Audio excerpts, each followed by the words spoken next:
सभी विद्यार्थियों को मेरा प्यार भरा नमस्कार।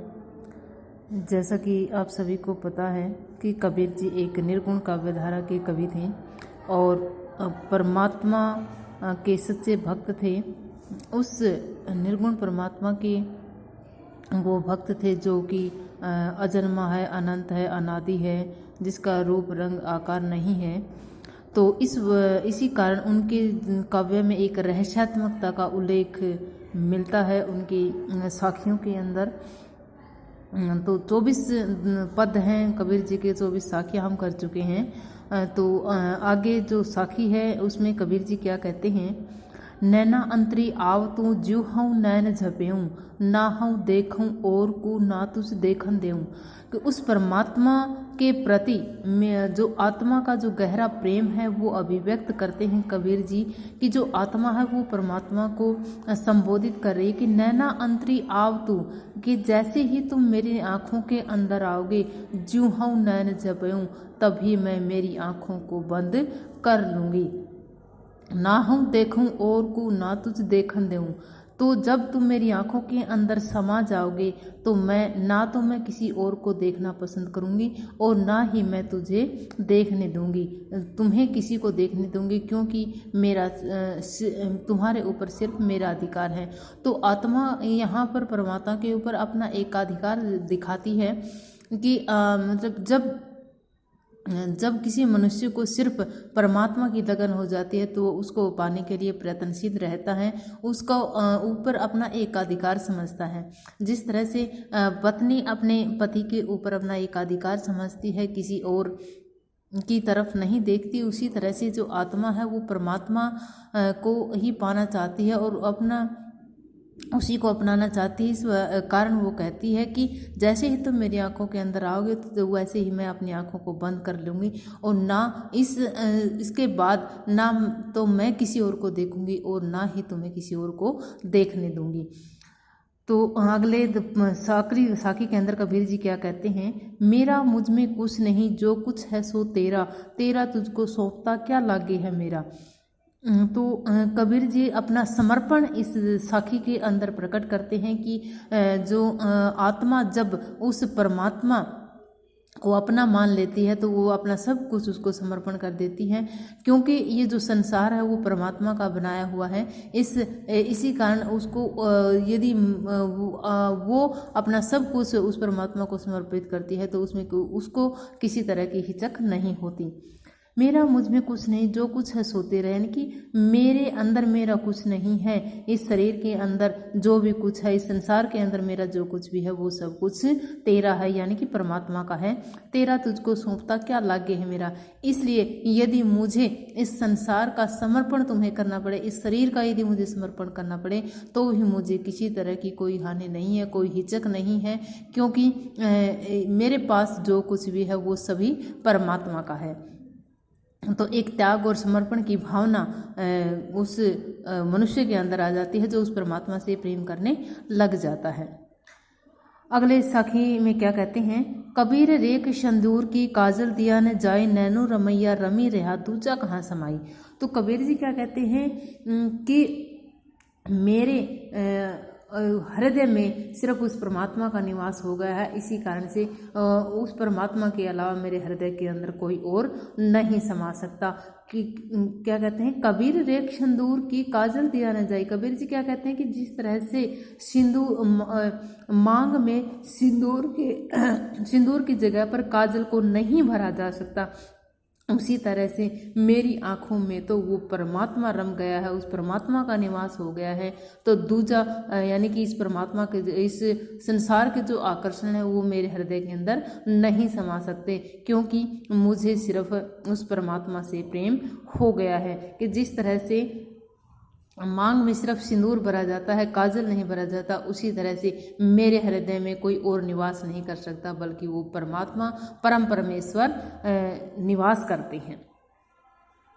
तो आगे क्या कहते हैं। कबीर कुत्ता राम का मुतिया मेरा नाव, गले राम की जेवड़ी जित खींचे तित जाऊं। तो कबीर जी भी इस साखी के अंदर भी अपना समर्पण करते हैं। वो पद सेवा नाम का जो भजन है यहाँ पर कबीर जी के द्वारा किया गया है, वो पूर्ण रूप से अपना समर्पण दिखाते हुए साखी के अंदर क्या कहते हैं, कबीर कुत्ता राम का मोतिया मेरा नाव। जिस तरह से एक कुत्ता होता है वो अपने स्वामी का वफादार होता है और उसका जो स्वामी है उसको जहाँ पर भी ले जाता है वो वहीं पर जाना पसंद करता है, तो उसी तरह से कबीर जी अपने नाम को, अपने आप को उस परमात्मा का कुत्ता यानी कि उस परमात्मा का सेवक स्वीकार करते हैं। कबीर कुत्ता राम का मोतिया मेरा नाव, मैं उस परमात्मा का कुत्ता हूँ, उस परमात्मा का सेवक हूँ और मेरा नाम मोतिया है। गले राम की जेवड़ी जित खिंचे तित जाऊँ, मेरे गले में, मेरे हृदय में तो उस परमात्मा की जेवड़ी रस्सी बंधी हुई है, इसलिए वो परमात्मा मुझे जहाँ पर खींच कर ले जाऊँगे वहाँ पर मैं सहर्ष चला जाऊँगा। अर्थात मेरा जो जीवन है उस परमात्मा के अधीन है। यदि वो मुझे सुख देता है तो भी मुझे स्वीकार है और यदि मुझे दुख देता है तो भी सिरोधार्य है, क्योंकि मेरा जो समर्पण है वो परमात्मा के साथ अनन्य है। अगली साखी के अंदर क्या कहते हैं, उस समर्थ का दास हूँ कदे न होई अकाज। हूँ का मतलब होता मैं, उस समर्थ का दास हूँ कि मैं उस समर्थ का दास हूँ। समर्थ मतलब जो हर कार्य को करने में योग्य हो, तो मैं उस परमात्मा का दास हूँ। कदे न होई अकाज, इसलिए मेरी कभी भी हानि नहीं हो सकती। पतिव्रता नांगी रहे तो उसी पुरुष को लाज। यदि कोई पतिव्रता स्त्री इस निर्वस्त्र भी रहती है तो उसके पति को ही लाज आती है। कहने का, कबीर जी के कहने का यहाँ पर अर्थ यह है, यदि मेरी कोई हानि होती है तो इसके जो जिम्मेदार हैं वो परमात्मा ही होंगे, क्योंकि मैंने पूर्ण रूप से उस परमात्मा को समर्पित कर दिया है। जिस तरह से एक पतिव्रता स्त्री अपने आप को पूर्ण रूप से अपने पति को समर्पित कर देती है तो उसकी जो इज्जत है, उसका जो लाज शर्म है, उसका जो रखने का जो अधिकार है वो उसके पति को होता है। इसी तरह अब जो कबीर जी हैं उन्होंने अपना जो जीवन है वो उस परमात्मा को समर्पित कर दिया है। इसी कारण से कबीर जी कहते हैं कि मेरी हानि नहीं हो सकती, और यदि मेरी हानि होती है तो इसके जो जिम्मेदार हैं वो परमात्मा ही होंगे। अगले पद के अंदर क्या कहा है कबीर जी ने, कबीर नोबती आपने दिन 10 लेहू बजाई, ए पुर पाटन ए गली बहुरिन देखी आई। नोबती क्या होता है, एक वाद्य यंत्र होता है, नगाड़ा जिसको बोलते हैं। तो कबीर जी क्या कहते हैं कि हे मनुष्य, तू अपना जो नगाड़ा है, जो अपना जो कार्य है वो 10 दिन तक कर लो, 10 दिन तक उस नगाड़े को बजा लो। ए पुरपटन ए गली बहुरें देखा आई, क्योंकि इस संसार रूपी बाजार के अंदर, इस संसार रूपी गली में बार बार नहीं आना है। यानी कि मनुष्य जो जन्म है वो बड़ी मुश्किल से मिलता है, एक बार ही हमें मनुष्य जन्म प्राप्त होता है। इसलिए कबीर जी क्या कहते हैं कि अपनी जो नौबती, अपना जो नगाड़ा है, अपने जो कार्य है वो 10 दिन तक कर लो, क्योंकि संसार रूपी बाजार में बार बार आना नहीं होता। कबीर कहा गर्भियो ऊंचे देखी आवास, काली परयु भवे लेटना ऊपरी जामे घास। यानी कि जो लोग इस संसार में आकर के अपने धन दौलत का अहंकार करते हैं तो उनको धिक्कारते हुए कबीर जी अपनी साखी के अंदर कहते हैं, कबीर कहा गर्भियो ऊंचे देखी आवास, की हे मनुष्य, तो ऊंचे ऊंचे आवास को देख करके, ऊंचे ऊंचे घरों को, महलों को पा करके तू गर्व क्यों करता है? क्योंकि जब काली परयु, क्योंकि जब काल पड़ता है यानी कि समय आता है तो परयु भवे लेटना, हमें इस भूमि के ऊपर लेटना पड़ता है। ऊपरी जामे घास, और ऊपर हमारे घास पैदा हो जाती है।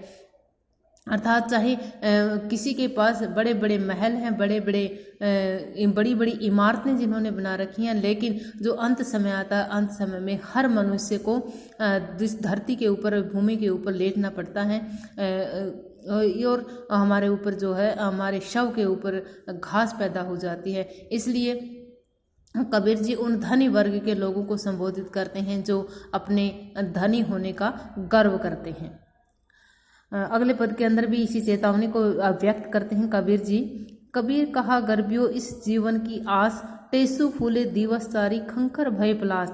कि कबीर जी क्या कहते हैं, इस जीवन की आस में तू क्यों गर्व कर रहा है? क्योंकि जीवन की जो आशा है उसका कुछ पता नहीं है। टेसु फूले दिवस सारी खंखर भय पलास, जो टेसु के जो फूल हैं वो दिन सिर्फ 4 दिन ही खिलते हैं, और खंकर भय प्लास, और प्लास के जो फूल हैं वो 4 दिन के बाद खंकर हो जाते हैं, यानी कि सूख जाते हैं। कबीर जी एक प्लास के फूल के माध्यम से मनुष्य को समझाते हुए कहते हैं कि जिस तरह से प्लास का फूल सिर्फ 4 दिन ही खिलता है और उसके बाद मुरझा जाता है, उसी तरह से मनुष्य के जीवन की भी कोई आशा नहीं है। इसलिए हमें इस जीवन की आस में इस जीवन की आस का गर्व नहीं करना चाहिए, उस गर्व में उस परमात्मा को नहीं भूल जाना चाहिए। यह ऐसा संसार है जैसा सैबल फूल, दिन 10 के व्यवहार को झूठे रंगीन बोल भूल।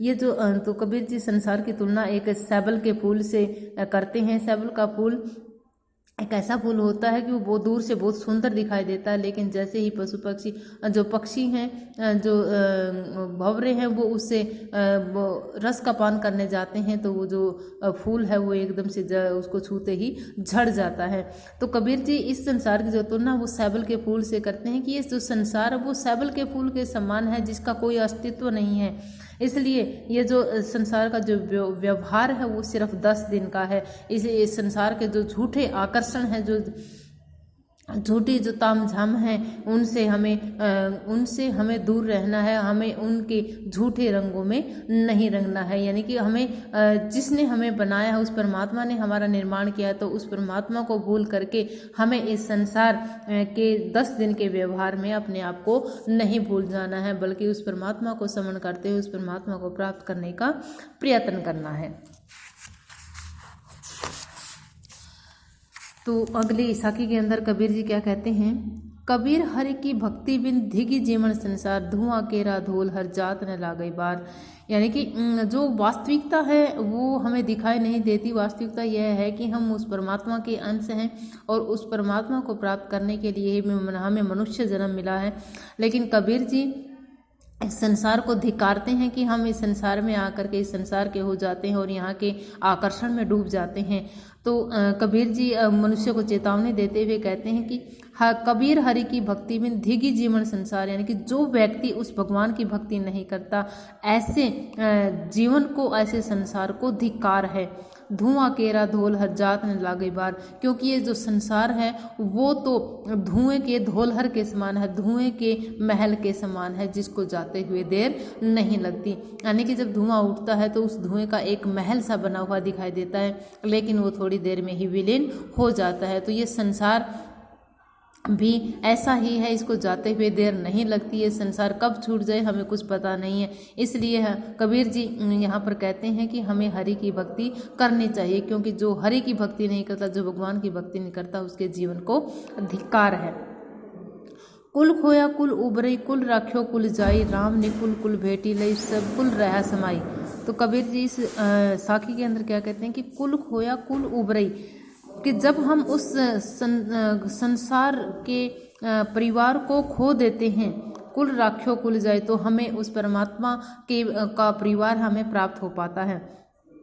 कि कुल खोया कुल उबरई, कुल खोते हैं, इस संसार रूपी परिवार को जब हम खोते हैं, इस संसार से जब हम किनारा कर लेते हैं, तो कुल उबरई, तो उस परमात्मा के परिवार का उबार हो जाता है, उस परमात्मा का परिवार हमें प्राप्त हो जाता है, उसका प्रेम हमें मिल जाता है। कुल राख्यो कुल जाई, लेकिन यदि हम इस संसार के परिवार में ही डूबे रहते, इस संसार के बंधनों में ही यदि हम पड़े रहते हैं, तो उस परमात्मा का जो परिवार है, उस परमात्मा का जो प्रेम है, वो भी हमारे हाथों से चला जाता है। राम निकुल कुल भेटी लई, सब कुल रह समाई। इसलिए कबीर जी क्या कहते हैं कि राम निकुल कुल भेटी लई, कि हमें निकुल होकर के, यानी कि इस संसार से रहित होकर के हमें उस राम के, हमें उस परमात्मा के कुल से भेंट करनी है, उस परमात्मा के परिवार को हमें प्राप्त करना है, उस परमात्मा का प्रेम हमें प्राप्त करना है। क्यों?